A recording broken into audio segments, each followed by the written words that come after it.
आउज़ुबिल्लाहिमिनश्शैतानिर्रजीम बिस्मिल्लाहिर्रहमानिर्रहीम। हकीम मियाँ एहसन तुहाडी खिदमत च हाज़िर है। ਇਹ ਜਿਹੜੀ बूटी ਤੁਹਾਨੂੰ नज़र आ रही है ਇਹਨੂੰ ਆਖਦੇ ਨੇ हरन खुरी। हरन खुरी ਇਹਨੂੰ ਆਖਦੇ ਨੇ तिब्बी ज़ुबान चो, असी पंजाबी विच ਇਹਨੂੰ लेली आखने और बकरियां ਇਹਨੂੰ बड़े शौक दे नाल खांदियां ने। अच्छा, ये गर्म खुश्क मिजाज दी है, कौड़ी होंदी है, मतलब ये जायका इसका कड़वा होंदा और आम तौर पर यह मुसफ़ी खून दवाइयां दे विच इस्तेमाल की जाती है। इसका बहुत बड़ा फ़ायदा वे वो मरीज़ जेड़े मैदे की जलन, मैदे की तजाबियत, मैदे की गैस, कब्ज़, मैदे के मसाइल का बहुत अच्छा इलाज है।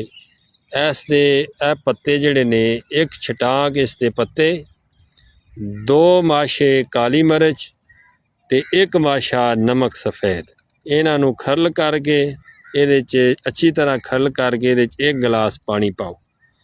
पानी पा के इनू पुन लो, छान लो, छान के ते गिलास का चौथा हिस्सा मरीज़ नू पिला दो। जिस बंदे नू मैदे की जलन का मसला हो, मैदे की तजाबियत का मसला हो, कब्ज़ का मसला हो, वो इनू यूज़ करे। मैदे दे विच आंतां दे विच अगर कीड़े होण दे ते वो भी बंदा इनू यूज़ करे तो कीड़ियां भी मार दे।